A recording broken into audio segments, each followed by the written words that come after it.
Hello everyone, and welcome to the 29th episode of TechLifeSkills with Tanmay. Thank you very much for joining me today. My name is Tanmay Bakshi, and on TechLifeSkills every week, I go live with the goal of making advanced technology concepts more accessible to everybody. And we have a diverse range of guests on the show, all the way from leaders with decades of experience to students who are just starting their journeys. And in this day and age, not only does technology surround us, but more and more, this technology is fundamentally reliant on capturing and actually processing on our data long term. Now, without that, we wouldn't have many of the great new advances that we do, like machine learning, for example. But trusting that technology can definitely be a bit of a challenge. Who do you know you should and shouldn't actually share your data with? And how can companies make sure that bad actors aren't getting access to that data? Now, those are exactly the questions that we are going to answer with today's special guest, Adam Holland. Now, Adam was formerly at Walmart as a senior director for their forensic services lab. He is now a director of global cybersecurity operations at GSK. And before we begin, there is one more thing that I do want to say, and that is that one thing that I realized the first time that I had met Adam is that he is absolutely one of the most humble and down-to-earth people I have ever met. And so we should really all strive to be more like him.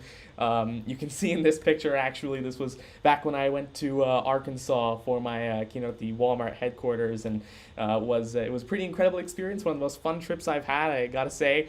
So here I am with Adam and Hayden, who's his son, and so we were all young back then. This was like what, 4-ish years ago. So it's been a while, but I'm glad to have Adam on the show today. And so, without any further ado, I'd like to welcome Adam to the show. Hi, Adam. How are you? Doing great, and I hope you and the audience are doing well as also. Thank you very much, Adam. Of course, it's an honor to have you on the show today. And as a matter of fact, before we begin, would you like to quickly maybe introduce yourself, tell the audience a bit more about what you do, how you got here? Probably a good idea to help the audience a little bit, wondering why you put me in front of them. I better give a little bit of background as I'm sitting here feeling old already, looking at that picture you put up, and how long that's already been. My name is Adam Holland, and my background in tech and cybersecurity goes back quite a few years. It started in law enforcement, actually, investigating computer crimes and online child exploitation. Then moved into a private sector job where I spent about 10 years in the information security division at Walmart, working there in the division, helping with the e-discovery and forensic services labs and other practices around the world. And then a little over a year ago, I moved over to join the team at GlaxoSmithKline, GSK Pharmaceuticals, where I work there as the director of security infrastructure. And so we go through the topics today. We'll be pulling from those different backgrounds and that experience and kind of helping the audience maybe demystify a few things. I see a few comments already about not trusting technology, so that'll be a fun topic, but really looking forward to expanding on these today. And just a quick statement for me that we'll be covering material based on my experience, and I won't be speaking on behalf of any of my current or past employers. Sounds good. All right. Thank you for letting us know, Adam. I mean, it's really fascinating to see the amount of experience that you're coming with on the show today. And what I love the most is that we're going to be able to pick a lot of experience from these different things that you've done, throughout your career, and sort of tie them all back into cybersecurity and about technology and how you should trust it. Now, we know that technology, of course, evolves at a very rapid pace. I mean, I'm sure we can say that much. I mean, I know the first time that we had met was back when I was in Arkansas for the IBM Cloud Summit, actually, back in 2016. And while I was there, I was talking about Watson, I was talking about, actually, my keynote was on Swift, the Swift programming language on the server and how that can run on IBM Cloud. And I've got to say, just the points that I made about a programming language like Swift have completely changed in just the past 4 years. And that's just a programming language. Well, I say just, but relatively just a programming language in just 4 years. But when it comes to cybersecurity, that's a whole industry, right? And you've been in this industry for many, I mean, I would say a couple decades, right? And so what I want to know is, what are some of the biggest changes that you've seen in this sort of field or this industry of cybersecurity? And let's start off with that. So what are some of those major changes or shifts that you've seen within cybersecurity so far? Sure. I kind of feel like when Grandpa used to tell his stories about when he had to walk miles through the snow to school, right? But there was a time when, if we think back on technology, and it's not that far because of how fast it changes, that one, its accessibility was limited. So the issues or problems that could come along with that were minimized just by that fact. Two, it was a very static and known perimeter. If you had a computer at home, or probably more relevant to this conversation, even if you had one at the office, aside from being huge and taking up your entire desk, it was on a closed network. The administrators understood how to run it. Users had very minimal capabilities and things that they could do to work on the computer or to cause issues from a security standpoint. So a lot of the focus was on connectivity. If we were having to connect outside that network, what did the security around that look like? We weren't really dealing heavily with what if somebody got in, and what does the data on the rest of my machine look like? When you move forward, we start to see, and now really rapidly, we see a disintegration of that known perimeter.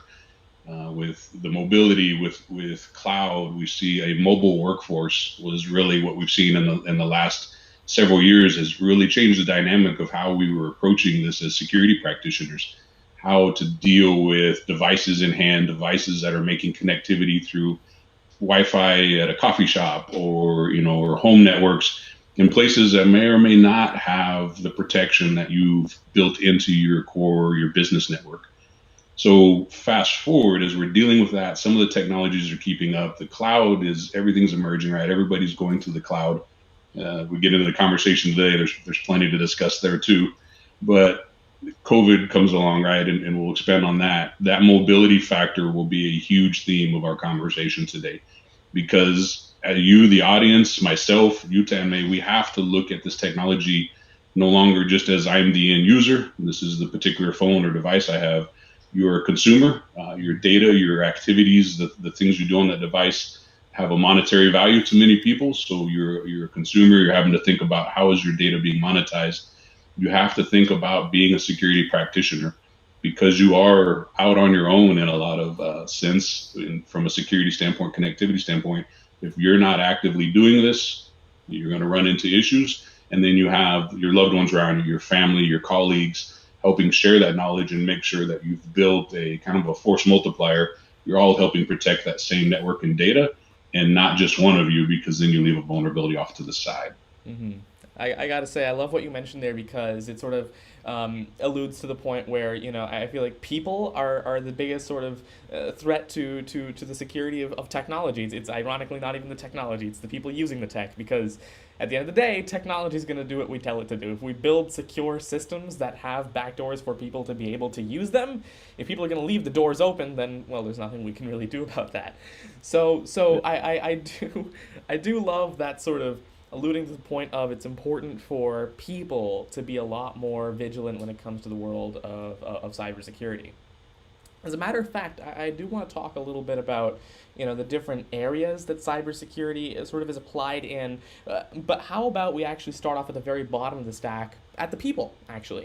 What would you recommend that people can actually do to have, just generally, a better habits when it comes to cybersecurity, how they can sort of implement that into their everyday lives, regardless of who they are? Right. And that key point you just said, regardless of who they are, because it can be intimidating, right? The use of the technology is, if you've sat around and tried to explain to maybe an elderly loved one how to use their smartphone or something, it's a challenge. How do we translate this new technology?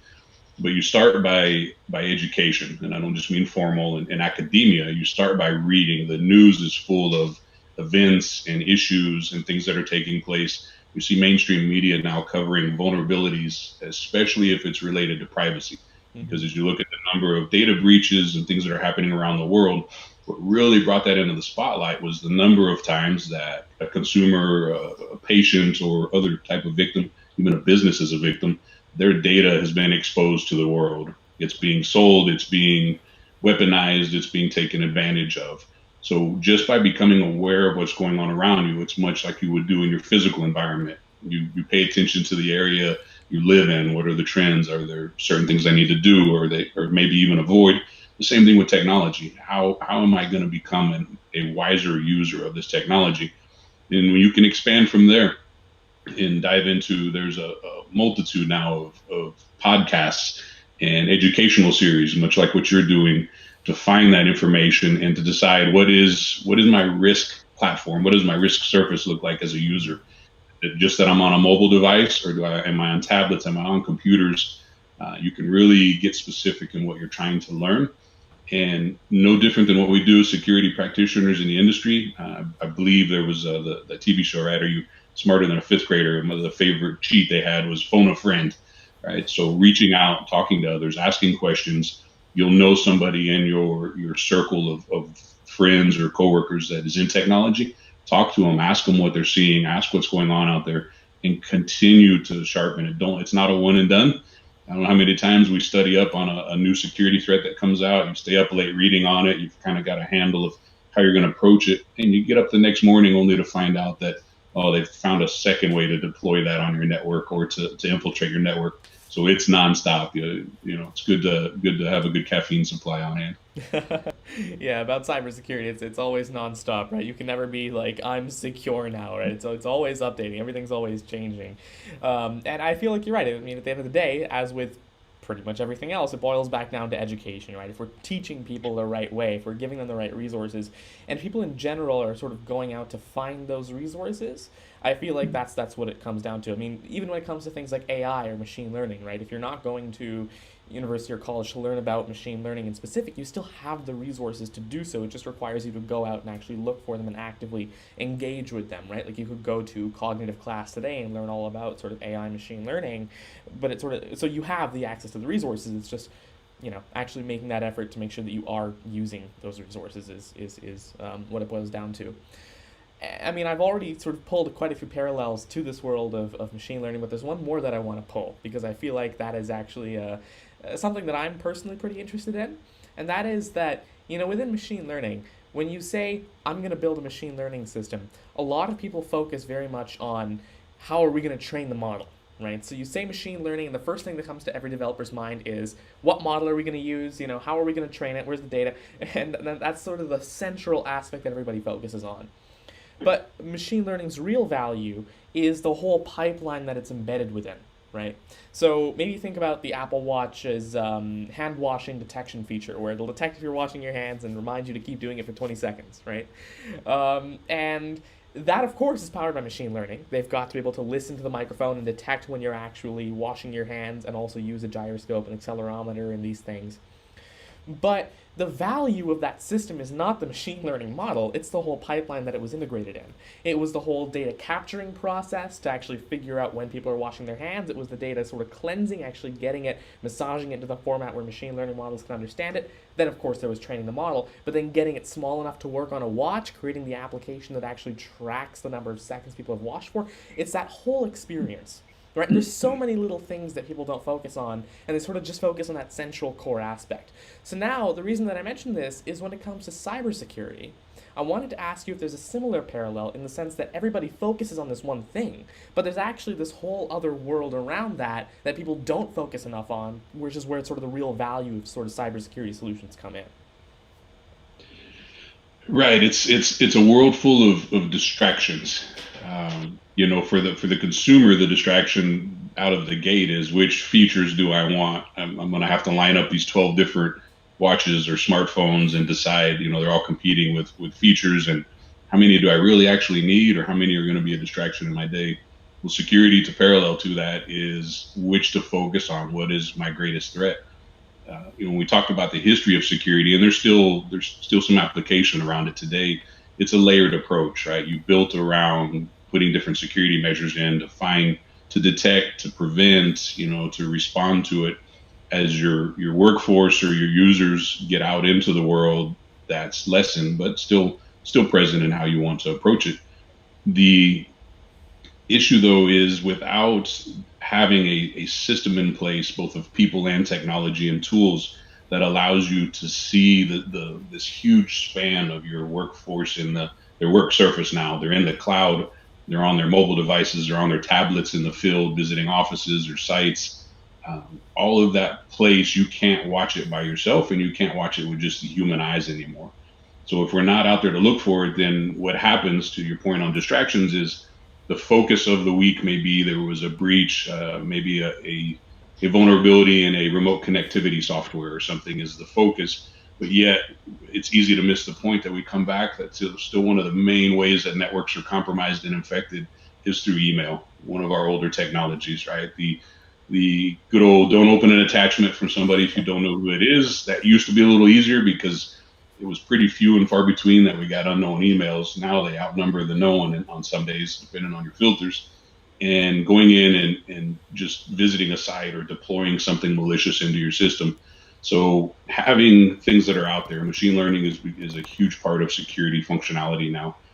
Although what differs, I think, in some of the security aspect is we have to look at it through multiple layers. I have to look at its availability. Can it reach all my different places? Does it have connectivity to activity in the cloud as well as my on-prem?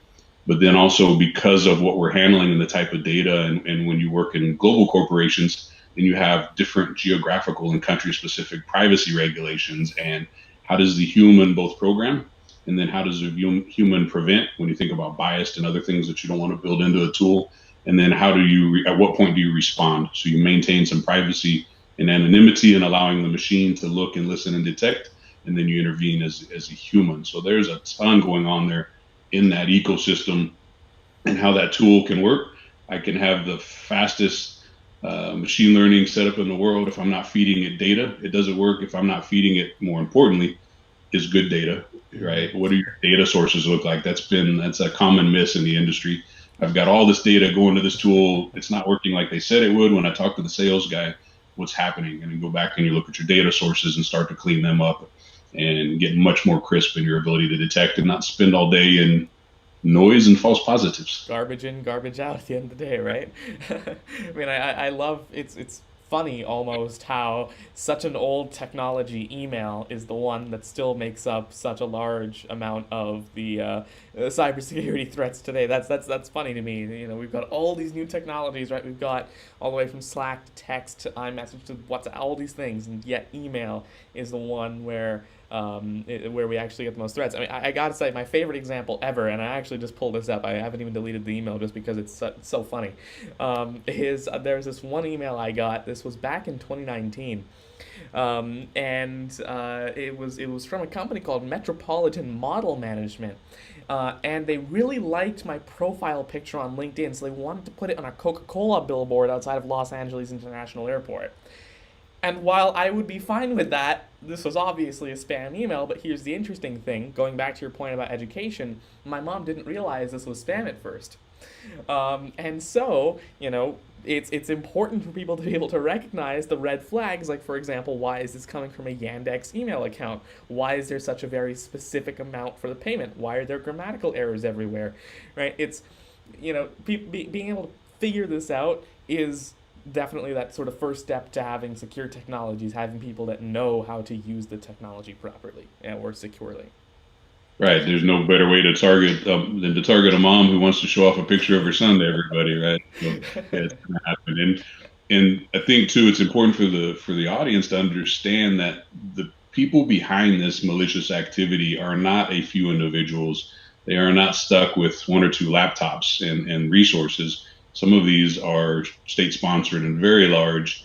And so their ability to quickly modify or to recreate, I mean, some of the emails and things that come out now, you can't tell the difference until you've clicked or until you have a tool that allows you to study where that link is or what it may actually be.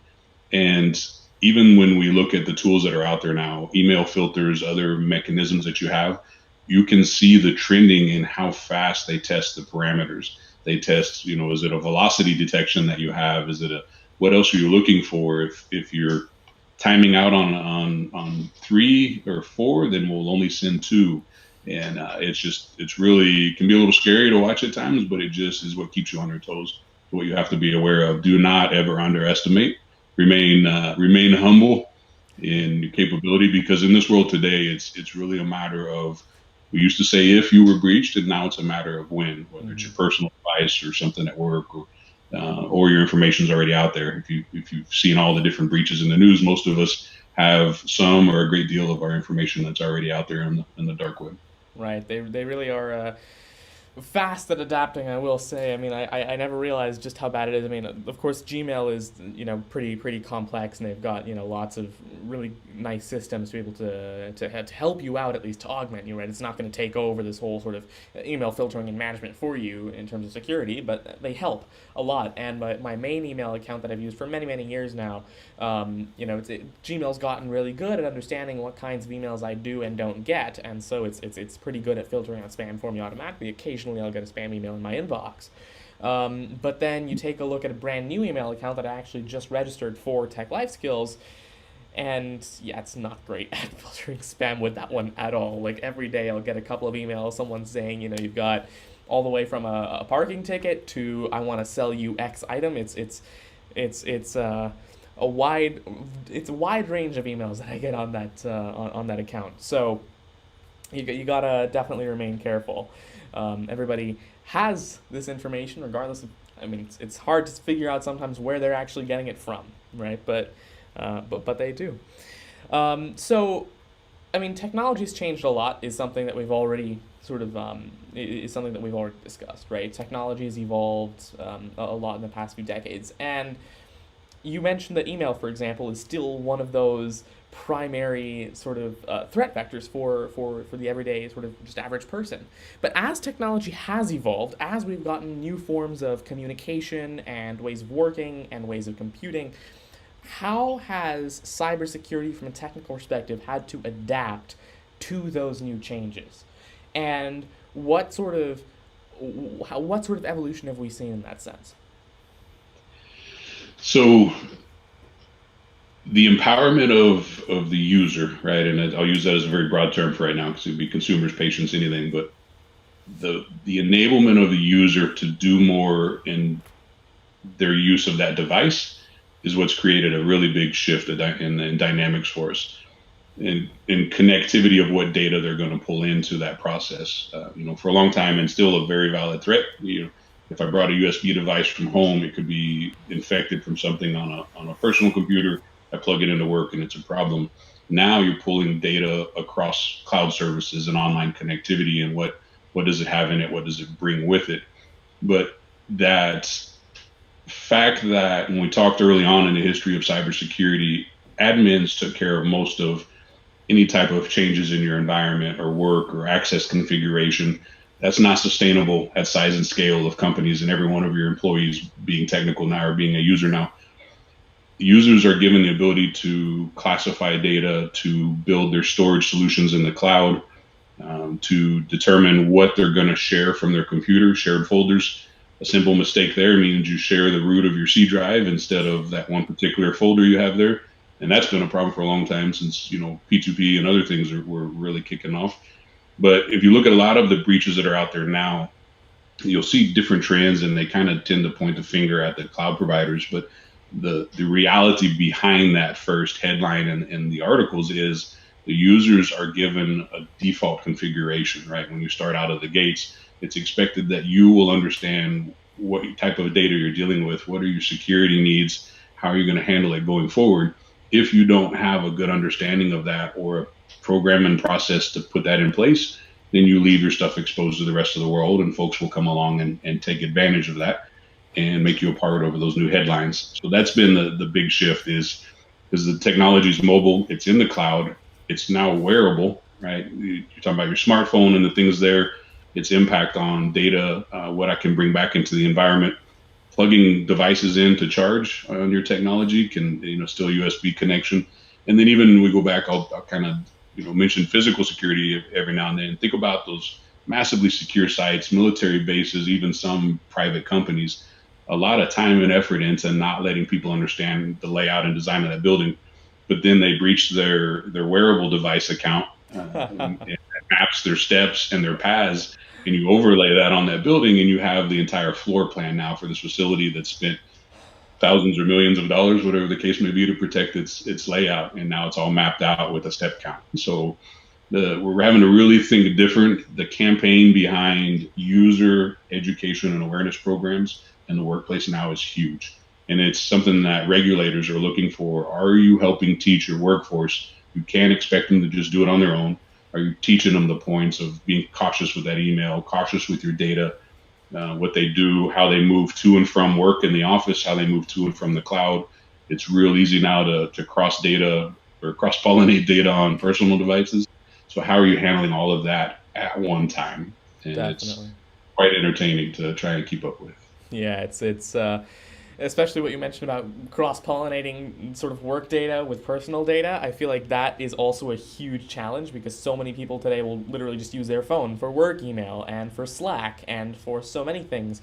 Many companies that I've seen, things that used to be heavily guarded internal behind a VPN are now just available with your credentials, and it's something that's interesting to see from a cybersecurity perspective, and which is why a lot of these organizations that I've seen have also invested very heavily into actually teaching their employees what to and what not to do, since of course that is so important. Now there are lots of questions coming in from the live stream actually, so we will get to those in just a moment. But one thing that I do want to ask you first, then we'll come back to some more questions that I have for you, is you mentioned that there are defaults, right? There are security defaults for users, and those defaults have certain expectations as to what users will and will not want to do. And as with everything, there are different opinions to this exact situation, right? There are some people, maybe a good sort of analogy would be privacy, right? There are some people, albeit a lot less today, that are like, well, technically, if you're not doing anything bad, then there's nothing that you should have to hide, right? Why would you want to care about your privacy? But then there's people that are like, that is a completely incorrect argument. Why? Of course you care about your privacy. You don't want Apple hearing all your conversations with Siri. I mean, all the texts that you're sending people, right? So there are many different stances to every argument, and one of them when it comes to security is precisely that situation of lockdown or lock-in. So maybe my favorite example, right? I'm not sure exactly how much you've looked into it, but with Apple Silicon, because Apple's completely at this point making all the hardware themselves, they are able to lock down the Mac operating system or the Mac hardware to basically only run Apple software, Apple operating systems. And in a way, this is great for security because now Apple can say, well, we can literally only run applications that we've signed. But then there are also all the developers that are like, oh wait, so now we can't run Linux on our MacBooks. And then there are developers that are like, oh wait, so now we can't use Boot Camp to run Windows on our Macs. Which, again, there's a trade-off to everything. But within the operating systems, you're still allowed to do whatever you want. So if you're a user and you're just using those defaults, great, you're secure. But if you're a developer and you want to disable those defaults and you want to be able to, disable system integrity protection and do whatever it is that you want, run unsigned code, go for it, right? What are your views on that sort of trade-off? And do you want to maybe comment a little bit more about what you think about those sorts of compromises that companies have to make sometimes? So you mentioned an interesting area when you talk about the different tech, right? Am I going to want a Windows device or a Mac device when I come to you as an employee? The conversation, I've seen it come up in recruiting. All right, what is your environment run? Can I have what I've trained on, what I've gone through school on? Your trade out and considerations begin there. So as a workforce and as a security practitioner, I have to decide what's the demand. I have an internal customer. I have a business that needs to be able to operate at speeds that are faster every day. I have an end user experience that I need to take into consideration. I can't just be the no guy and shut everything off, or we don't get things done and we're not around very long as an individual or as a company. So the trade-off is tough. It's going to be a mix. There has to be a very open and transparent conversation as best it can be between your workforce and your security teams. And really, I want to consider everybody part of that security team now.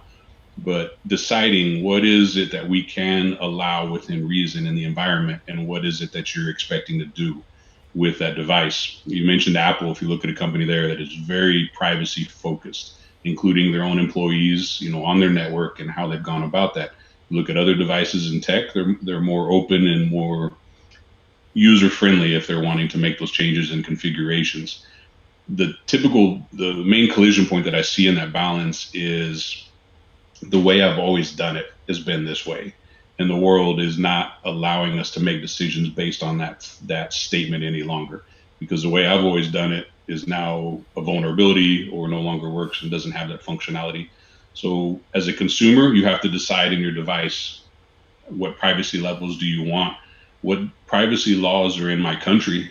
Because even some of that plays into how long they can maintain my records or have that access, like you mentioned with text and recordings. What does that look like as a consumer? Well, you carry that same knowledge into the office and into the devices that you're given there, and having to work through what I would say is it's easy because of the fact, especially as a workforce gets more and more technical, the default sometimes becomes, well, I'll find a way around it because there's typically a way to circumvent a lot of controls. Yeah. That's what we're fighting every day to keep the bad guys from taking advantage of that same fact, but not to circumvent, but to invent and to partner with your technology leaders in your company to go back to your security teams and say, hey, here's the impact that I have. Let me tell you the story of what this means to us. Can we sit back down at the table? I know you've blocked this up until now, but if we do it in these three ways, perhaps we can find a way to make it safe.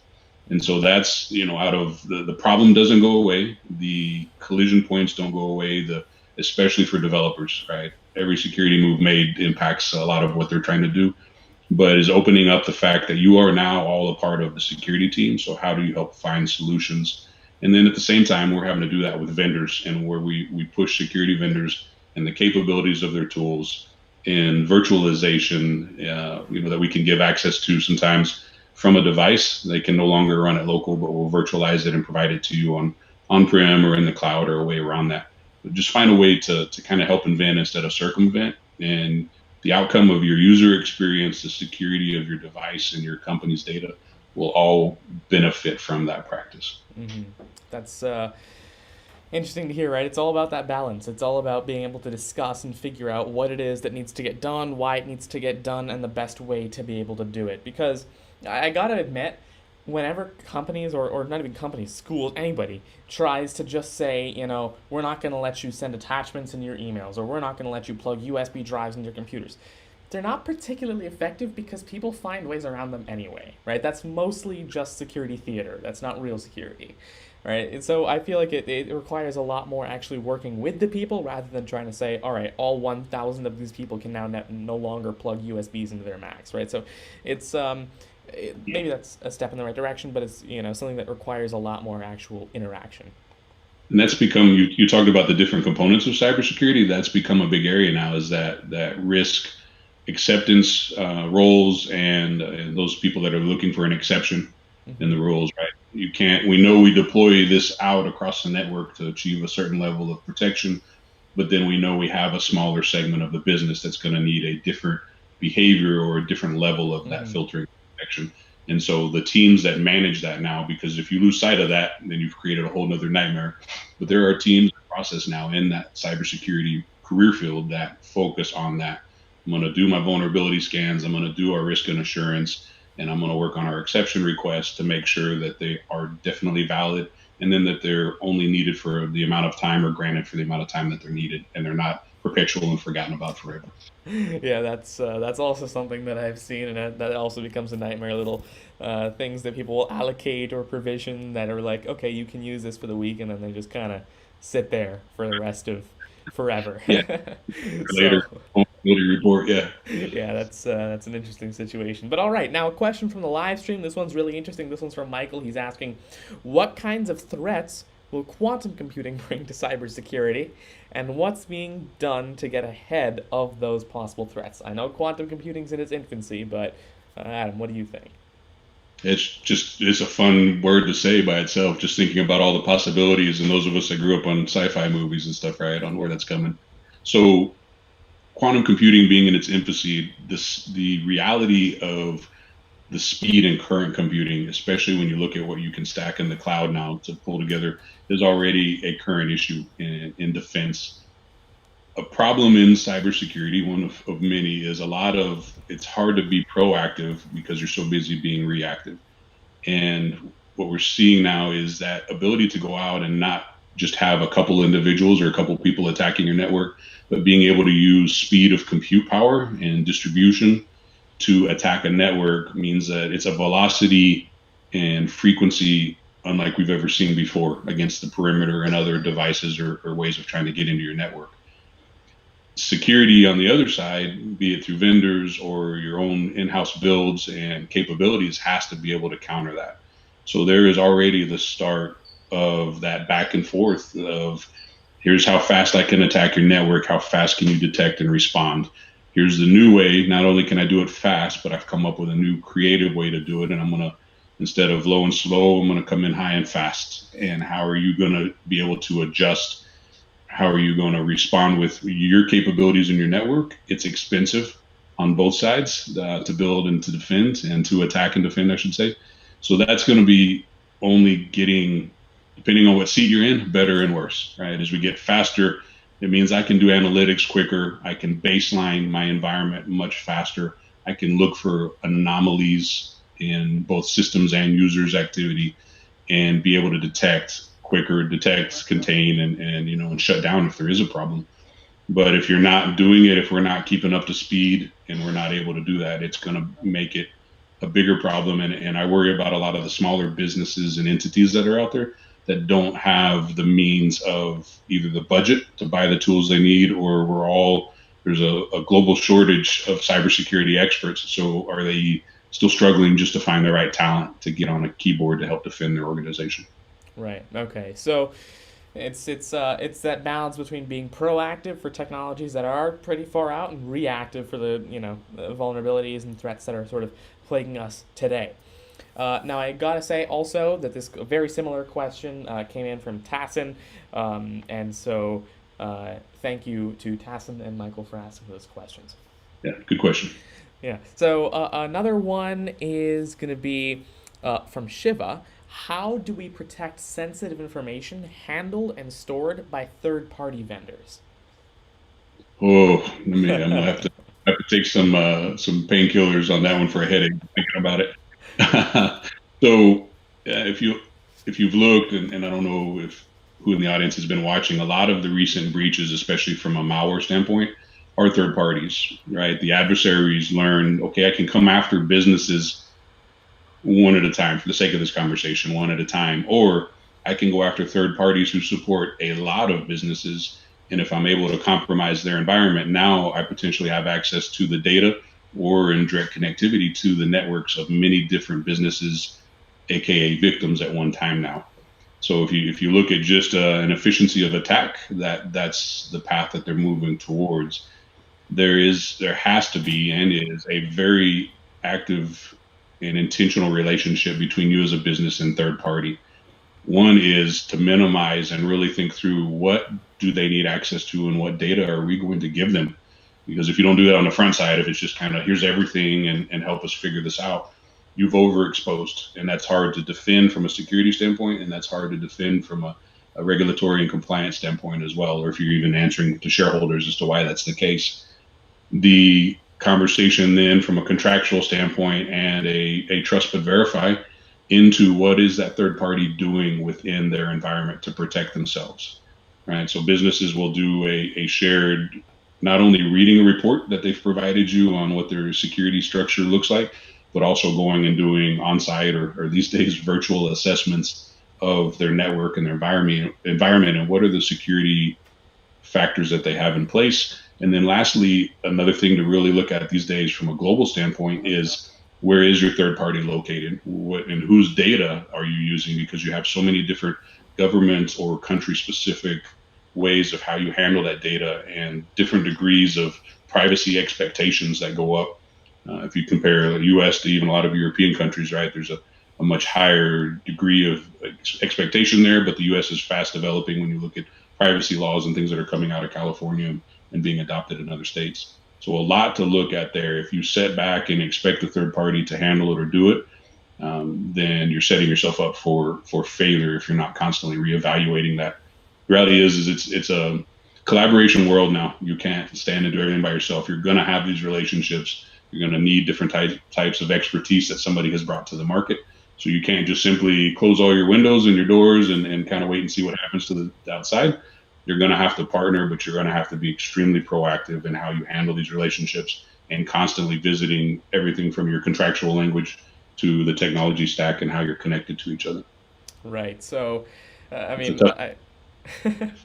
I gotta say I agreed with you, and I kind of empathize when you mentioned you got to take out the painkillers for this because Yeah, that's definitely difficult to deal with. If you can't handle something directly, it's almost usually going to be less, or at least you don't have that same level of trust. I gotta say, right? If you almost goes back to the quote, if you want something done right, you got to do it yourself. But then at the same time, within cybersecurity, you can't do it yourself. You've got to collaborate. You've got to work with the community, right? Comes back to that sort of open source angle, even, right? Like why is the sort of standard in the industry, not even standard, it's just the de facto. It's like, why is it obvious that servers are going to be deployed with Linux instead of like Windows servers? Because it's open source. There are literally thousands of people contributing to it from all across the globe, running all kinds of use cases.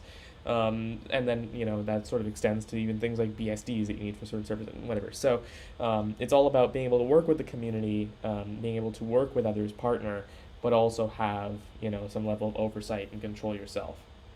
Once again, lots of really interesting questions. So I'm going to be taking these all up. Don't worry, I'm not missing any questions. I have them all here. We will be taking them up. But next one, a question from Michael again. He's saying, as a follow-up to your response, what can new graduates do to stand out when applying for cybersecurity positions? It doesn't need to be specific for red teaming, is what he's saying. Just generally, how can new graduates stand out when applying for cybersecurity positions? Yes, well, you're in a good position coming out because you're in looking at a field that has a negative unemployment, but it doesn't take away the fact that we still, as hiring managers, have to be very intentional and careful about who we bring into the environment from a capability standpoint.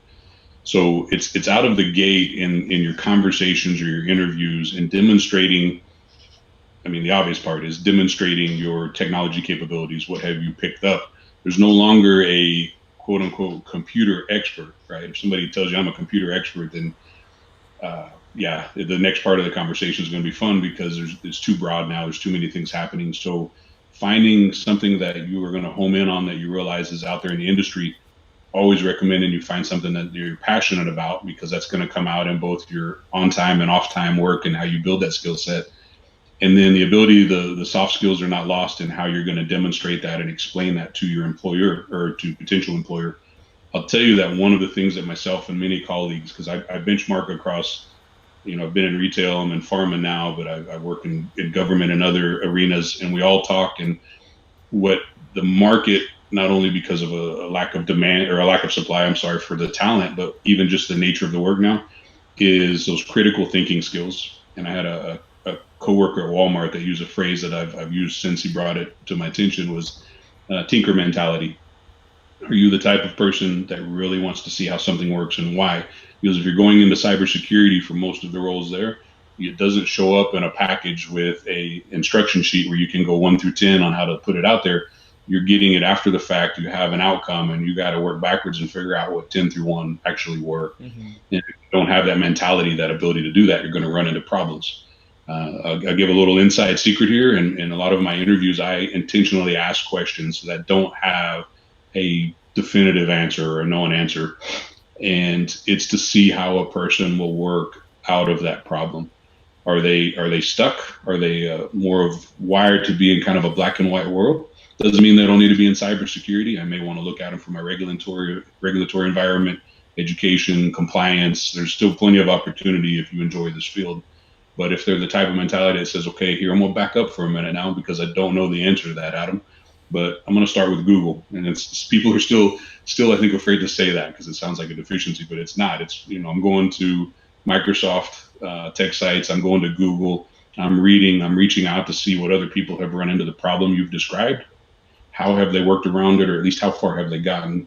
And I'll start at that point instead of just starting from scratch and kind of stumbling around through this. I'll start there and push forward with the help of others in the industry. That is how you differentiate yourself, how you stand out from other people to show that you have a willingness, you have the aptitude. That's how you got there through your grades, whatever the case may be. You have a willingness and a desire. That's where you're going to present the fact that not only do I do what the instructor requires of me in my coursework, but I'm reading, I'm studying, I'm joining hackathons, I'm jumping on podcasts or whatever it may be, and then demonstrating that tinker mentality and why you're going to fit well in a world that changes not just every day, but sometimes twice before lunch, and how you're going to be that. I love the word tinker mentality. I feel like that applies to even so much more than just cybersecurity, right? That's going to be a key word here, because that's precisely what, technology, I think, is all about. It's, I mean, if you're passionate about technology, if that's something that you're interested in, I've seen all, actually, most of the programmers in general that I know, people that work with tech, or build tech, the ones that are really, really sort of proficient in the world of technology, the ones that, are just, just do this naturally, are the ones that have that tinker mentality, the ones that, like, are like, okay, I just got off work, finally I can go code my own projects now, right? It's like, you're still coding, what's the difference? But no, it's my own project now. Now I'm having fun, right? And by doing that, not only does work also become fun for you, but you're passionate, you have that extra sort of level of problem solving capability. So, well, love that word. All right, so hopefully that helps you out. Again, any other follow up questions, feel free to put them in the chat. Now, again, quite a few new questions. I'm going to start off with a question from Tassin. He's asking, and we may have already covered this a little bit, but I want to sort of dive into it a bit deeper. How are hackers evolving and improving their practices and strategies and technologies, and how are we staying ahead of them? Right. Another question we could spend a lot of time on, but it's to help summarize it. And these are all great questions. I really appreciate the amount of thought that people are putting into these. It's something I'm passionate about, so it's great to be able to share it. Hackers study the same way cybersecurity practitioners study.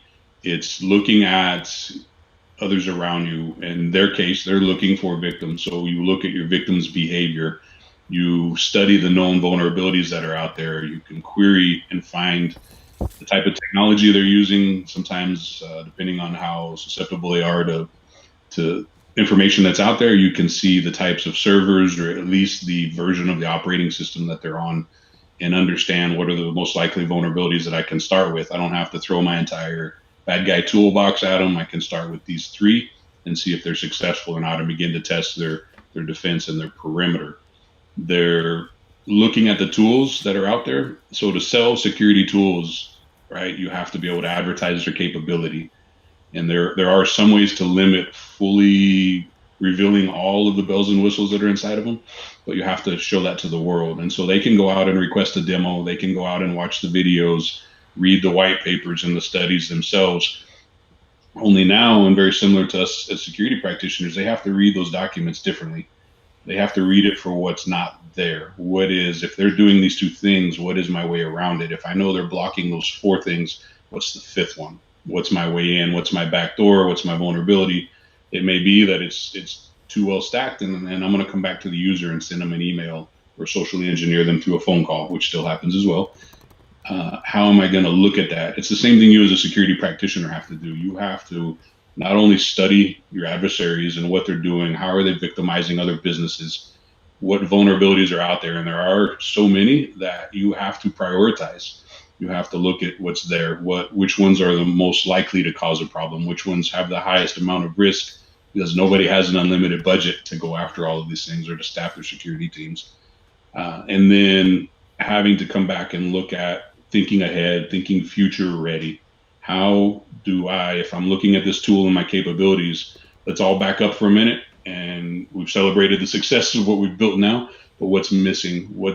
How would you come at this? You're a security practitioner, you're a coder. How would you attack that code? If you can get your hands on it, what would you look for as vulnerabilities? What would you look to embed in that creates the access that you're hoping to get? So it's a constant back and forth. The person who, there's an old quote, right, that I've always enjoyed, and I forget its author, but it's that chance favors the prepared mind. And that really applies to this line of work. Whichever one of us is studying harder, whichever one of us is thinking further ahead, whichever one of us is moving the fastest, has the best resources, is who is going to be successful in that particular encounter, right? And it's back and forth. It's a 24/7 battle. So your trade-offs and what are you getting, and where you're going to be successful or not successful, all has to be very intentional, very constant, and very focused. But if you enjoy the work and you're wired to have that type of challenge, and you're not a template kind of person in life, you want to be the tinkerer that builds the hacks for everybody else, then you can actually still have a lot of fun doing this. And all these years into it, I've joked about the stress, I've joked about the complexity of what this is, but I get bored really easy. so so it's a great place for me to be because there is no time to be bored in this line of work. I gotta say that's definitely inspiring, right? There's no time to be bored. You always have, a new thing to be on top of, and everything's, very, very time dependent, right? Things aren't going to wait. You can't extend these deadlines because other people are enforcing them by getting into your systems and doing things they shouldn't be. So it's definitely, I'm sure, a fun field to be in.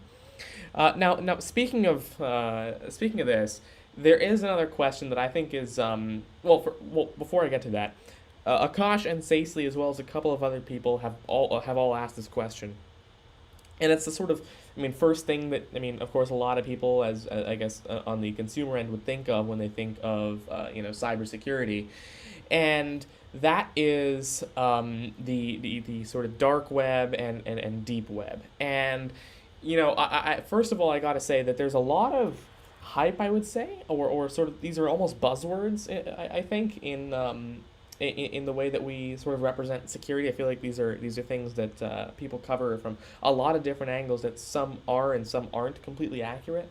Like the onion routing protocol, actually really fun, really nice story that I have that I like to sort of point out occasionally, is that Tor, which is the sort of website that you usually use to access the hidden onion services, was developed by United States Naval Research Laboratory employees.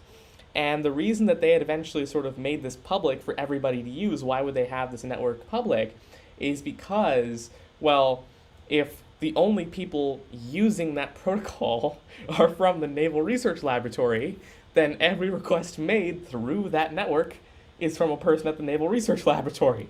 So in order to actually mask it and actually make it anonymous, everybody needs to have access to it. Otherwise, you know who's making the requests.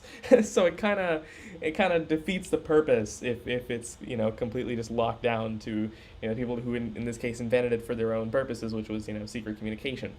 But regardless, though, now I'm going to hand this question off to you. Sacely's asking, and Akash just wants to hear your thoughts on what is the deep web and the dark web, and are they dangerous? If so, how dangerous are they? Right. You can get wrapped up in a lot of different things out there. Just the amount of trouble you can get into in general web use, right? You see people in the news that have memorialized their bad decisions electronically in many ways, just with general browser access. When you step outside of that and into dark web activity, resources, communications, everything, that initial step over that threshold is you bypass a lot of controls and things that are built into other browsers and other capabilities online. So you're making yourself more vulnerable. We get back into that end user and what have you done to harden your own device. You become much more susceptible to the file sharing mistakes, the vulnerability mistakes, connectivity, lack of anonymity, or VPN connections, things like that. So before you even get that car out of the driveway, you can have a lot of issues in what's taking place there. Where you hear it the most right now is in the media, because they talk about that's the marketplace where people go to not only sell. The most common thing is you'll hear selling credentials or personal information or files, but it's the place now that you can go and buy those capabilities, right? Hacking, attacks, malicious activity used to be reserved to a pretty small group of very specialized individuals. You had to be able to code, you had to be able to do a lot of things. We saw a shift years ago where people started sharing. You talk about, right, crowdsourcing and open sourcing. They started sharing their malicious tools. So you only needed to be able to do drop down boxes and point at an IP range or a domain to be able to launch an attack. Then we shift forward now to where they, especially when you look at different cryptocurrencies and ways to mask the transactions that are out there, people are selling their services to do attacks, to provide you credentials, to cause problems, right? It may not just be I want to breach, it may be I want to stop traffic for a while and go out there and cause that. In law enforcement, you see a lot of other activity out there, and it's all because you can really mask your identity out there. So you'll see places there where there's been, issues with coordination of drug sales or other contraband activity. There's communication channels out there that are utilized by people that are in the criminal elements, right, that are trying to hide that from law enforcement and can coordinate their activity, not just in a locality, but globally, if some type of attack or other activity is taking place. So if you're a technical minded person, and we talked about that tinker mentality, it's a natural draw because it's so unknown. It's not advertised. It's not in your news feed, but you're going to want out there and take a look. But find yourself some podcasts, find yourself some educational material, understand that environment before you step out there so that you can protect yourself. And in the course of curiosity, you don't become a casualty. That's going back to another quote. Curiosity killed the cat. Well, it's good to be it's good to be curious, but you got to stay secure. And so you're right, being educated first, because not only are you getting into this whole world of malicious content, but you're also letting go of those very basic protections that modern technologies afforded you through the actual clear web. So that's something to keep in mind. All right, so now another question. This one's again from Michael. He's asking, with the rapid adoption of hybrid cloud computing, how are companies adapting their DMZ to handle both public and private cloud use cases? Yes, that's a tough one because when you talk DMZ, originally you could come at that from it was a hardware solution standpoint. You had, again, we talk about perimeters. You actually had more control of that, how you're going to handle the communication in and out of that zone. Now it has to exist on-prem and it has to exist virtually.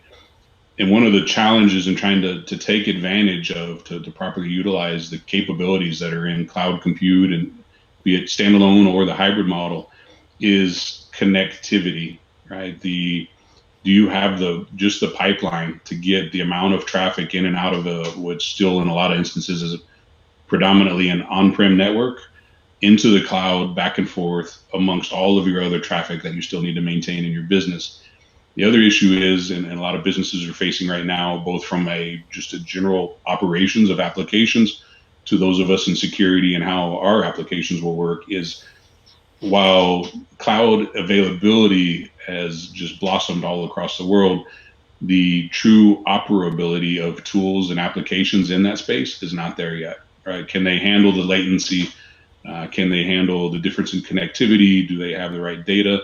And some tools and applications are also initially deployed to operate on specific cloud platforms. So you've got to stack out of, how am I going to handle my communication in and out? Is it going to be a platform specific? Is it application specific? And then what is my communication protocol? What am I dealing with here? Is it something fairly simple, or am I sending data that I need to be able to encrypt and transfer to protect it in transit and still take advantage of that compute? There's a lot of really cool technologies that are coming out now too that are allowing tools that are out there for data analytics against encrypted data, where you as the owner and the key holder can share enough that you can have somebody process it for you, but not actually see the results and send that back to you. There's a lot to think about there. It's no longer just simply protocol on your firewall or your VPN connectivity. It's internal, external traffic, platforms, applications, and can you put them in the correct order to give the business its functionality but protect its data at the same time? Mm-hmm. It's not a lot of fun right now trying to make that one work. Yeah, but the capabilities that are there, the access to compute and speed, right? Everybody wants there. So trying to figure it out is a must and a priority.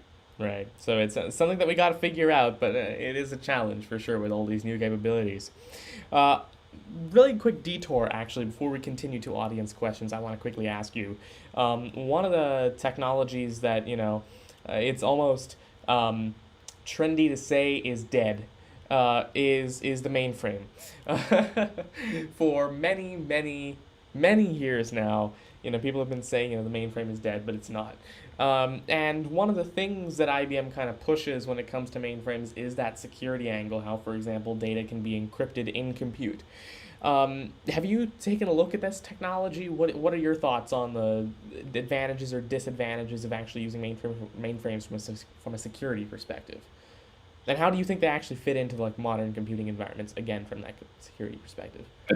I think it has a place when you look at you have to differentiate when you look at that question or that scenario between are you dealing with businesses that have been in existence for some time, so they have a lot of legacy, not just data, but even some of it in aspect or in relationship to their technical debt, being older devices, things they have and processes they have tied to their environment. How fast can they move? Can they shift to new technology? If I'm a brand new startup, I can go probably almost 100% cloud. So these scenarios and some of this so-called older tech are not as important or a conversation point for me. In the larger businesses, in the places where they still have data and processes that are extremely valuable to them and beneficial from an analytical standpoint, they still absolutely have a place. The question is has that technology and its environment around it been left the years behind, right, and not been touched and had care and feeding that it needs? Have you not taken the steps to put the protections in place to manage your privileged accounts and capabilities and access to that environment? Like anything else, if it's protected properly and you've done that and you've educated the user and built the right perimeter around it, the benefits coming out of that some of our peers in the industry talk about are very substantial. So it's not to be dismissed or ruled out. Mm-hmm. And then you look at even some of the advances now because that it still continued to exist. Some of the advances that are coming out for that as well. I don't want to rule anything out at this point because we're still going to have to maintain a lot of different capabilities with so many of the businesses, data environments, and networks in the world being very large, very aged, but still very relevant, right? And how we're going to apply these technologies. You can't rip everything out. It's not sustainable financially. It's not practical from keeping your business up and running, right? There's applications and things that run that they're going to take a long time to figure out how we would migrate that to something newer and I guess flashier maybe. So a lot to figure out there, but I Mm-hmm. hope that helped answer kind of what you're thinking about on the technology. Definitely, definitely. All right, so now we've got a we've got five questions that I believe fall under the same umbrella. So I'm gonna go ahead and group them into one, but I'll tell you each of the questions, and then we can sort of give a more centralized answer to all of them because I feel like that would be more valuable than hitting each one. So Tassin's asking, or actually, let's start off with Akash. Akash is asking, how should students be educated on cybersecurity? Are there any fundamental knowledge or skills regarding cybersecurity that every student should know? For example, does cybersecurity require knowledge of low level networking or network programming? So that's a cautious question. Really quickly, Michael's also asking, what resources or websites can one use to stay up to date with the latest threats and cybersecurity related news? So let's take both of those questions and we'll continue. Sure. So from an educational standpoint, you have to be proactive as a student. That will be the first thing I tell when I talk to students in high school. I was presenting a couple weeks ago to a local, the Ignite program here in the technology class, or whether I'm speaking to somebody that's prepared to graduate with their master's degree. You have to be proactive as a student and study the program you're in or considering going into. Are they keeping up with the changes in technology? Granted, and I don't envy a lot of the professors and instructors because the process to change their curriculum is often very, very slow and difficult. But are they finding ways to really make sure that you come out of that academia environment with applicable skill sets and knowledge that are real to today's world?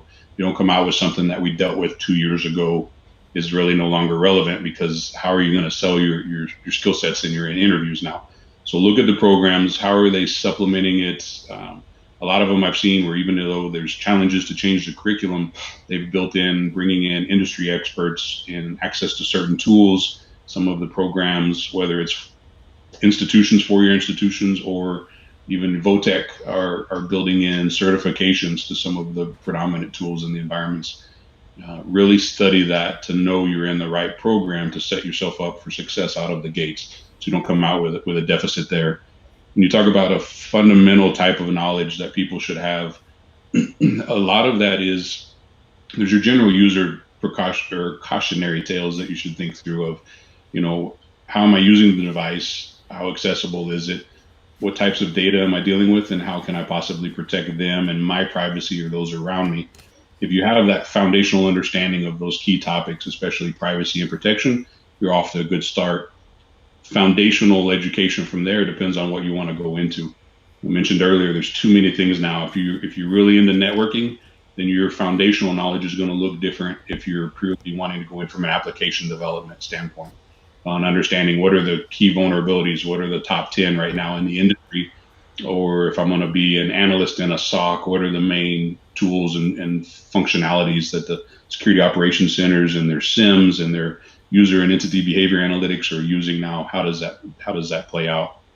And then the third question was, remind me, Tanmay. What resources can you use to stay up to date with cybersecurity news and those kinds of things? Uh, if you go out and look, there's a lot of different blogs that are out there, a lot of security um, podcast and material out there. When you look on LinkedIn, you'll see I try to not be too vendor specific on things, right? Just because they're changing and people have different levels of accessibility from funding and tech. But I've spent a lot of time in SANS material, and they have a ton of material available out there that's not going to cost you. You're not having to take the certifications. You can start there. You can look at the top trenders on social media and other places and Twitter on those professionals that you want to follow and want to see what are they covering in their topics. And again, that has also split up. You'll find people who spend their day talking about industrial technologies and how they're protecting power plants and manufacturing plants. You'll find others that are looking at network specific or cloud security, awareness and detection capabilities, right? You can really run off in that, but pay attention to how long they've been out there, kind of what their background is. Do they have the experience that matches what they're reporting to you, especially if it's for you as an educational standpoint? If you're a peer in the industry, you can kind of gauge, all right, they're staying general, or maybe that was correct a couple weeks ago, it's not today. But if you're coming in as a student, be very mindful of who's teaching you and what they're telling you and what material they're covering, again, so you don't repeat errors and provide information in the interview that wasn't correct. So find well-known sources. And then the same thing is for if you're wanting to track breaches, the folks like Krebs and other folks that are out there that are reporting on an ongoing basis of activity, main ways that things are being attacked. And unlike the general media that can only, because they have a limited amount of time, report on a business that was hit and how many records were taken, go to the sites that break it down for you and talk about the type of vulnerability, technology, attack. Does that tie back to certain groups or activities? How does that look? And I trust you will not run out of information these days. You'll only run out of sleep if you're not careful. That's something that's pretty easy to run out of, I will say. All right, so there is a pretty similar question from Ashwin, but I think this one was worth another short answer because it wasn't particularly related. And Ashwin's asking, is it worth it for me to take cybersecurity at my college? Yes, I think there's two ways to answer that, because I did see a comment earlier where somebody said that cyber, as I glanced over, sorry, I don't recall the name, but cybersecurity wasn't a primary interest of them. And get that, have plenty of friends in technology who do not work in this space. But I want to answer, should I take cybersecurity for both of those people? Taking it if you're planning on going into this field is an easy equation. I'm going to build this knowledge, capability, and information that's going to help take me further into my career. It's going to make me a more viable candidate when I show up trying to get a job. But those of you who are not looking at cybersecurity, I come back to my earlier point on you are still a part of that functionality within your company. If you come to me or to one of my peers in another area of technology or the business, and not only can you demonstrate that you've mastered your marketing or your analytics capabilities with your work experience or your education, but you demonstrate you have an awareness of cybersecurity threats. And when I use these analytical tools, or I'm a part of the finance team, I understand how I need to act in the network to not cause issues or be a factor in a breach or something worse. That is a huge plus for you now. It makes you stronger as an employee, more desirable because you can help teach those around you. You've come in with that awareness, and then you take that same knowledge, whether it's a couple courses or a couple podcasts, you take that knowledge now back to the dinner table going back to conversations with families and relatives and thinking about your children. I'd be remiss if I didn't start to, just touch on that piece of really making sure we turn our kids loose with access to the universe now, and how are we going to protect them if we don't understand it. You come into a workplace with access to all of their information in their network. If you don't understand how to protect it, you're a part of the problem at some point instead of a part of the solution and the protection and working together. So it's a must. So just kind of appreciate you letting me come at that a little bit broader of an answer, but I really want to help both folks out because neither one of them is on the wrong track. Totally, totally. No, that makes complete sense. And so, yeah, thank you for actually expanding upon that. I'm sure that was helpful. And again, any other sort of follow-up questions, I'm sure they'll put it in the live chat. All right, now another question. This one's from Chandrian. Sorry if I'm not pronouncing that right. They're saying, do you keep up with the OWASP top breaches to determine what should be a focus? I think XSS seems particularly nefarious, but my main concern is how to maintain privacy with IoT being so accessible. Privacy and IoT, yeah, it's tough to put those together in the same sentence. We do watch that and many of the other, I guess, lists, if you would, or things that are out there. Extremely beneficial. That list, the things, the studies, the effort that goes into determining. There's other lists now that not only will show you some of the top vulnerabilities, but they'll show you which out of the thousands or more that are out there, which are the most commonly used by attackers. And so you go back to that. So understanding what's possible versus probable versus highly likely, and coming back against those lists. When we look at IoT, and that's every industry now. For a little while, it was maybe more focused on some of the manufacturing and different sites, but it's in retail as you look at what they're trying to do to modernize that interface between a customer online and in the store to having the data accessible to them. And you look at the medical fields, wearables and things not just for tracking, but for correction, for delivery of medication, reporting back to your doctor. Privacy is huge, not just to meet a regulatory requirement and a trust and expectation from your consumers and your users, which is a top priority. But if I can access it, if my doctor can see it, if my business can pull data from it, then that means it's open to somebody else trying to exploit it or attack it. So that's going to be a huge area of focusing going forward on if it's out there and they're the last things to get updated, right? We see the vulnerabilities around home security systems and camera systems that have web connectivity that are being joined together to do massive attacks on other entities. It's where you're going to become proactive. Back to our comment on, am I learning cybersecurity as an employee, as a consumer of IoT or user of them in your business or your home? If you're not proactive in helping patch them, your device may be used as part of an attack or worse. So do study those lists, do think about them. And what I like in particular about that question too, where you're going with that, is not only studying them and having awareness, but then stepping back a little bit to say, well, what does this mean in my world? If I work with IoT, what does it mean here? If I work with primarily mobile devices or servers, what does it mean here? And starting to break it down more specifically and to dig into that information. Wonderful. Thank you very much, Adam, and thank you, Chandrian, for the question. Of course, if you have any follow-up questions, feel free to put that in the chat. Really quickly, before I move on to another question from Tassin, I do want to take up another quick question from Anmol on the live stream.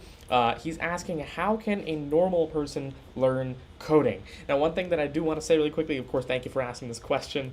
It's not particularly related to the topic at hand today, so I will go ahead and sort of like cover it briefly.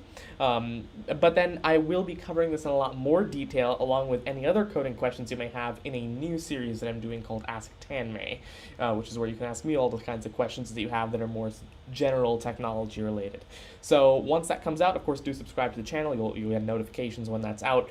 But in the meanwhile, feel free to put in the comments of this video or any other video questions that you want for the Ask Tanmay series. We'll go ahead and cover those. But to briefly answer your question right now, again, coding isn't just for people that plan to go deep in computer science and plan to be and not even just for geniuses. It's really for everybody. You can use all kinds of resources. My books, Tanmay teaches Julia, for example, Cognitive Computing with Watson, Hello Swift. These are great resources to get started with the world of programming.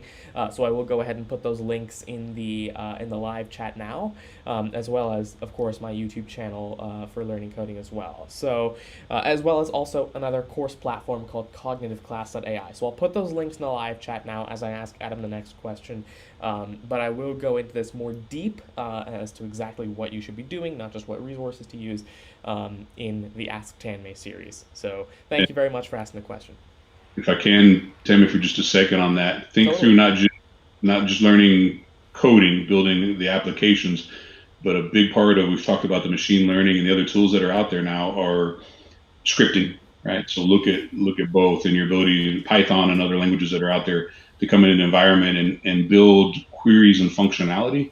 You may not want to go as far as building the application, but you want to be able to be more efficient in your use of tools that allow for it. So we'll be sure to take a look at both, because those will serve you well in that quest for career opportunities also. Definitely, definitely. All right, so yeah, thank you very much, Adam, for actually covering that, and I will go ahead and cover this in much more detail on the Ask Tanmay series. So thank you for asking, Anmol. Now there is a follow-up from Chandrian, and I'm going to go ahead and take that up in just a moment. First, though, I do want to ask you a quick question from Taz, and this is something that I was wondering as well, so I'm pretty interested. And he's asking, what sort of changes have we seen in the cybersecurity field during the pandemic? So what sort of new challenges are we facing? How have we been able to adapt to face those challenges? Yeah, I start out with wow, because that's been a very common response from us in dealing with COVID when it hit. So we were already trying to focus on a workforce that was very quickly becoming mobile, and thinking about those out in the field with tablets and other devices, our data being accessible through email applications on their mobile devices, etc. So that was already had us scratching our head and coming up with some good solutions. Almost overnight, almost everybody's entire workforce went remote. And the disruption that has caused from before you even get to security is, I don't know many businesses that built their infrastructure to be 100% remote and offsite, to have VPN and servers and other capabilities to handle that load of traffic coming in and out of their network. So a lot of environments broke as a result of it. Then you come back to the security aspect of people that are on different type of clients. Are they centralized and managed? Their devices, their connectivity, their home networks, all of that has been a huge issue, because it opened up so many more vulnerabilities that were not a main focus or concern, because they resided behind several layers of protection that could help mitigate that concern. Now they're brought to the forefront because they're out there unprotected by other tools and capabilities on the network. The amount of partnering that it has taken between businesses, we had a question earlier about third parties. You look at a lot of the tools now that are hosted by third party, they're cloud-based. They're scrambling, their pipeline and their network is consumed by all of their employee base now. So how can they still manage and provide their services? How can we secure connectivity? How can we update and patch faster? You think about vulnerabilities, just we'll use Windows as an example, right? Doing your updates and your patching and vulnerability management on those devices was relatively easy from a technology standpoint on your network. But how do I do it now when they have intermittent web connectivity out there on what may be fast or slow networks? And the other thing I think for all of us to consider as technologists that has really been an outcome of this, and we'll have to, as consumers and just as neighbors on this earth, we'll have to think about going forward, is set aside for a minute the issues it created on capacity and performance and capability of networks and security surface or attack surface and vulnerabilities, but think about what it's done to accessibility. We sent home all kinds of employees, all kinds of students and others, to where we had built these hubs of technology and innovation and workplaces in the office where all of this stuff could happen. My business has the budget to provide you the resources to make this type or to do this innovation. At home, does the employee have that capability? Depending on their neighborhood, market, country infrastructure, the speeds at home may not facilitate that type of work. They don't have the connectivity to get back to those big beefy servers that we provided them for their analytics work. An area that I definitely worry about is the students and not having Wi-Fi, not having connectivity back there. So it's caused us to have to look at our workforce, our protection, but now to step back and think about how else in the industry, because if we don't collaborate and share, then we set back our peers. How do we also come up with solutions that will enable those employees and those students to regain that accessibility so that we don't run into a, a further imbalance from an equity standpoint in technology and capability and learning and information flow. I don't want that centralized in a few places. I want it everywhere. So think through that, whether you're a student, security practitioner on the line now, or somebody that's in a position like mine where you're having to adjust it. COVID has impacted every way we do business, how we go forward, and how we'll continue to do business. Now, not to be the doom and gloom guy, it's also really sped up some cool things that were out there that we were looking at. You look at telemedicine. It was this thing on the side. It was great for some people. Some provided it. Now it's a main way of communication. You look at this living in our laptops and these screens with each other in the world. Technology group I talked to recently has been tasked by several large businesses to say, how do we modernize that? How do we look at augmented realities in a way to put us both, at least visually, back in the same room instead of this flat screen? How do we get back in the room and be able to share body language? And somebody like me that talks with his hands, how can I set them free again? Right. So how are we going to use that to drive technologies forward that were stalled? Medical capabilities, the wearables, all of that. Some awesome things are going to come out of this that we can turn a bad thing into a good thing as well.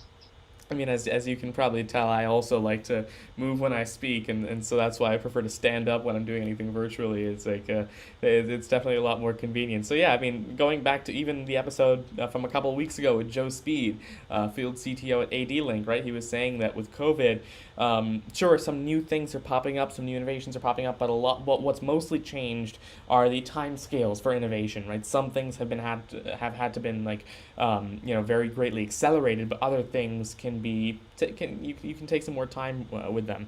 And so telemedicine, I think, is a great example in this case where we've sort of had to innovate, and that's now the primary way of communication.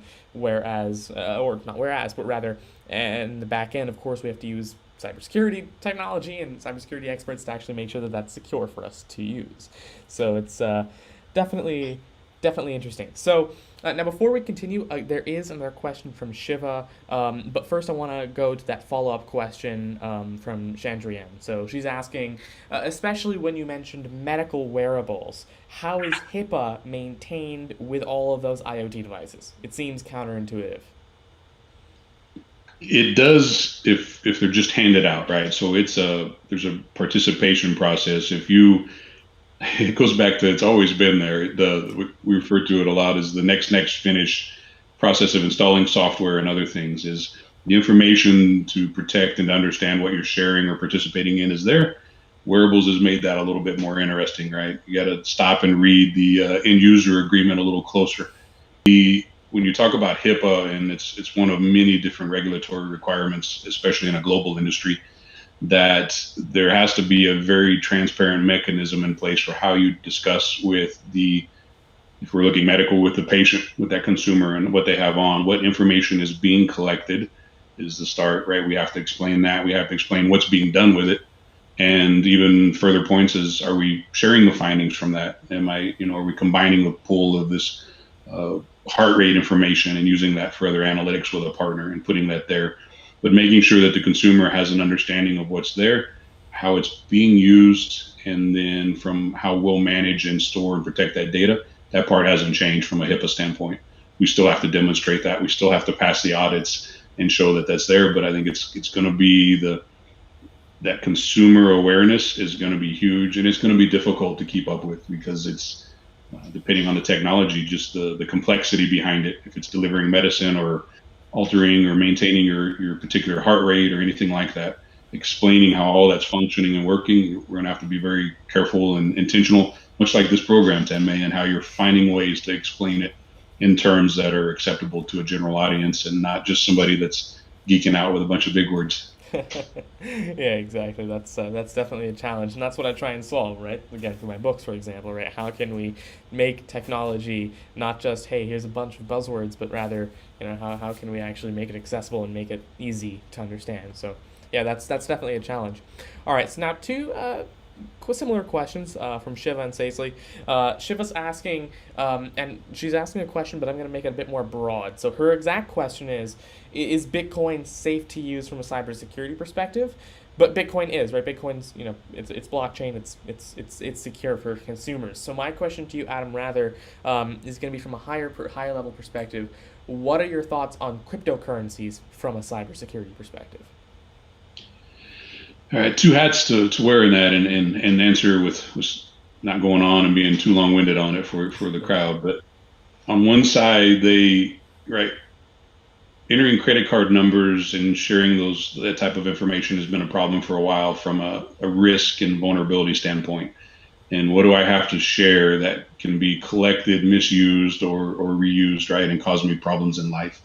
When you look at cryptocurrencies and other mechanisms, the security behind them, the ability to understand what you're doing with your particular financial resources, there's an advantage there.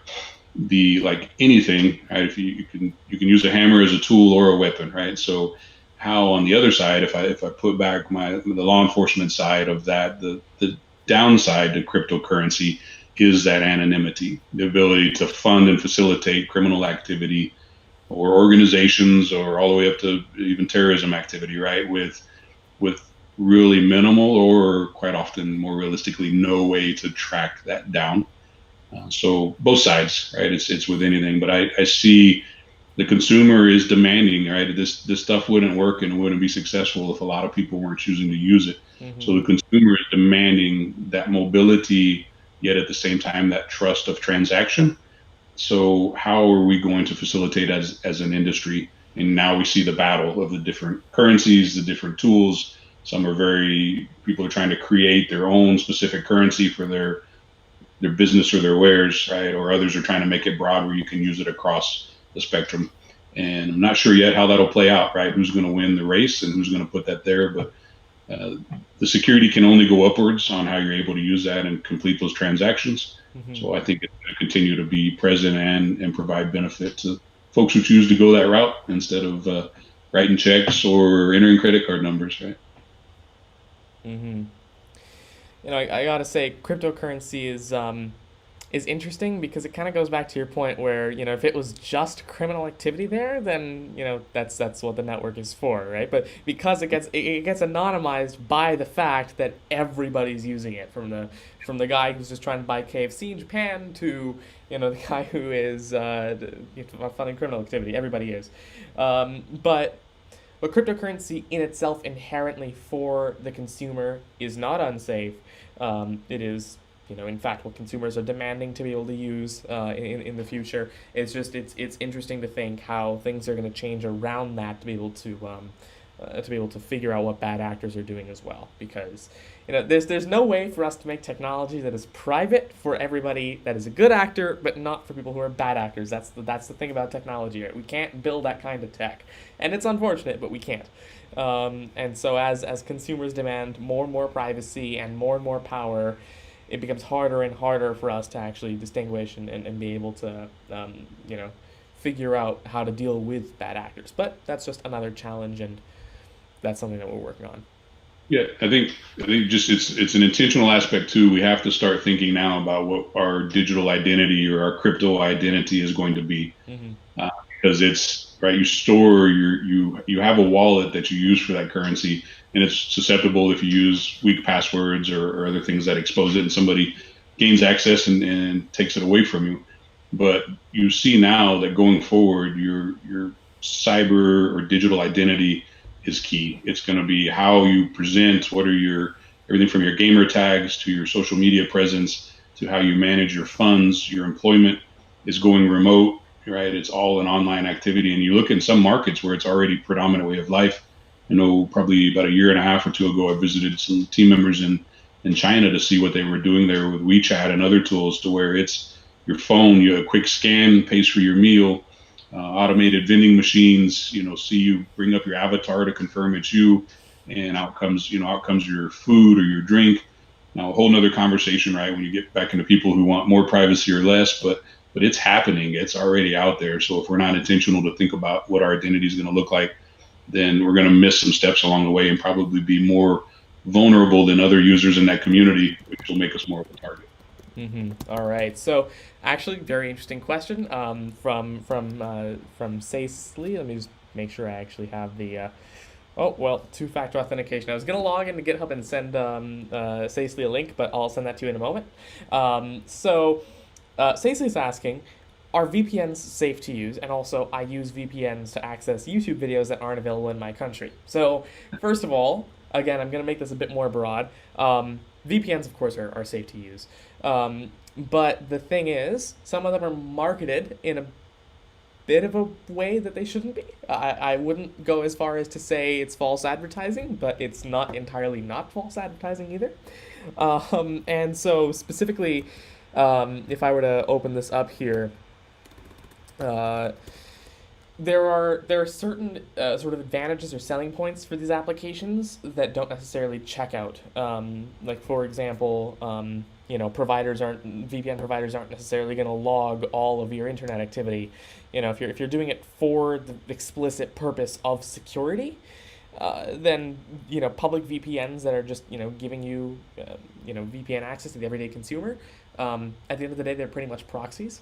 Of course, internally for different companies, right? If you're looking at like a GSK or a Walmart or an IBM or whatever, if you're using the internal VPNs, of course, those are incredibly helpful. But I'm going to send you all a link to a GitHub gist with a lot of info about this. It's a whole essay that someone wrote on this.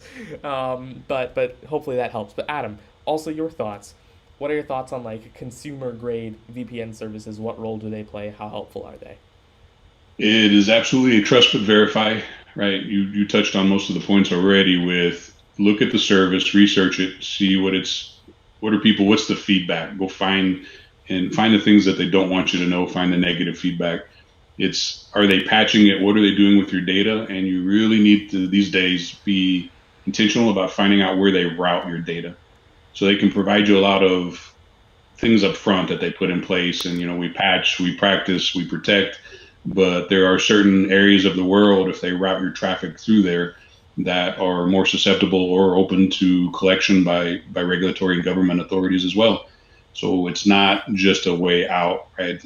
And you're right, Tanmay, some of them are sold to attract people because of the anonymous aspect of browsing, opening access to markets where things may not be accessible, but your information is passing through somebody's systems, servers, and logging information. Mm-hmm. And so it's accessible by them, by authorities and others. So you have to be very cautious about what you're using, how you're using it, and are they reputable and patching the vulnerabilities that exist on their platforms. Mm-hmm.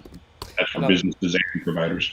Yeah, another great YouTuber, Tom Scott, made this whole video on VPN services, so I've linked to that as well. Again, just to be clear, Cecily, we're not saying don't use your VPN, right? We're saying, trust, again, back to Adam's point, trust but verify. And if you're just using it for the sake of, I want YouTube to think I'm in Canada so I can watch TechLifeSkills, that's totally fine. Just don't buy a VPN for the explicit purpose of, it's going to keep me secure. So that answers that question. And with that, we come to the end of the questions. I mean, those were a lot of questions. Thank you very much, everyone, for asking. We may have missed a couple, but if we did, feel free to put them in the comments. We'll go ahead and answer as many as we can after the fact as well. But now, though, Adam, I want to ask you, I mean, you've already seen, what kinds of questions our audience is asking, and if you had to share, like, a closing message with them today before you go, what would that message be? It all centers around, for me, and this is why I spend time working in colleges and students and even mentoring in the business and in the community, is the proactive approach, right? I explained earlier, I come from a law enforcement background, and now I work in technology, but that mindset, I haven't forgot the lessons learned. And it is being intentional about how you understand your environment, how you understand how you move and operate in it, whether your movement is physical or digital across the internet, and finding ways to inform yourself and arm yourself with knowledge so that you protect you help protect your children or younger siblings that have access to these technologies. You help protect the elderly in your family that have access to it and explaining to them and setting them up to be safe. They're still a hugely targeted part of bad guys' activity. And then bringing that knowledge, that tinker mentality back into your workforce to make your employment the place to be, the protected place it needs to be. As you look at demand from consumers, it drives activity, it drives what businesses market and what services they try to bring. But at the end of the day, in order to be successful as a business, you have to maintain trust from your clients, your consumer, your patients, and your employees and what you're doing with their data. Mm-hmm. Anything you can do to help ensure that trust stays in place is key and critical to the success of your business, to the success of you as an employee, and in general, to those of us that are trying to use technology to do good things. Right? We're not trying to weaponize it. We're not trying to do bad things. We want to see it advance. We want to see it adopted faster than it's being. We want to see its accessibility increased. And then to be, there's so many ways to do this, but to be a good digital citizen and neighbor in this community, to when you learn these things, to find them, to look out into your communities and see, are there ways that I can share what I've been blessed with in my knowledge and my learnings and my job with those around me in the community. And it doesn't require getting out the wallet or other things, right? There's ways to do that too. But I see people that are doing coding for nonprofits and small businesses that can't afford that, but to give them efficiency and advantages in their services that they could never possess, and giving of their time, giving of their mind and capabilities out there. I see people going out in the community to help expose children to what does a computer job look like. It's not just one aspect, but helping that next little girl see the approach of how she can be a computer scientist or a developer or a wicked security practitioner, right? And helping the students understand what the world of tomorrow looks like. They already understand a lot of how it's going to look in their minds. We're all hoping to be able to see it before it gets here because we can offer it as to them as consumers, but helping now shape it. How do we bridge all this distance between us, right? And the world is so divided right now. How do we bridge it with technology? We take out the miles, we take out that distance. If we do it right, we take out a lot of even the hyper sensationalized differences in us that can bring us closer together as a technology community, as a community in general, and as people. I think bring all that together would be my message. Find a way, reach out, use people like Tanmay and what he's teaching, reach out to people like me in the industry. If we don't have the answers, we'll help. We typically will know somebody who can. We'll find it. Don't try to do this alone as a consumer, as an employee, or as a practitioner. Let's build this together and let's bridge all this distance with this awesome technology that we have in hand. Wow, thank you very much, Adam. I mean, these messages are so thoughtful. I mean, all the way from, you should be sharing your knowledge, sharing and really volunteering what it is that you can contribute back to the community, right? If you think about it, all the things that we do today, technology or not, they're in some way powered by just people that want to contribute to the community. People that were like, oh, I found a bug in the Linux kernel, I'm going to fix it. People that were like, you know what, I want to contribute this whole new IR parser to LLVM. It's these people that sort of go out of their way to volunteer to do these things that end up building so much of the infrastructure that goes behind all of the incredible things that we're able to do today. So being able to volunteer that time and effort and the expertise that you have, and going back to cybersecurity, right? Being able to take out the effort to go and find the resources, the podcasts or the cognitive class courses or whatever it may be to learn about cybersecurity, and to then share that knowledge with others to make sure that everybody around you is protected, because it's kind of like a vaccine, right? We're all working together by getting vaccinated, by learning about cybersecurity to keep each other safe. And so that's definitely really important as well. So thank you very much, Adam. I really appreciate all of your thoughts today. Really quickly, of course, there are a couple of other questions coming through on the live stream chat. We'll go ahead and cover those through the comments. Rajat, for example, is asking, are proxies and VPNs the same thing? No, not exactly. VPNs encrypt your data. Proxies don't. Well, so we'll answer those in more detail in the comments.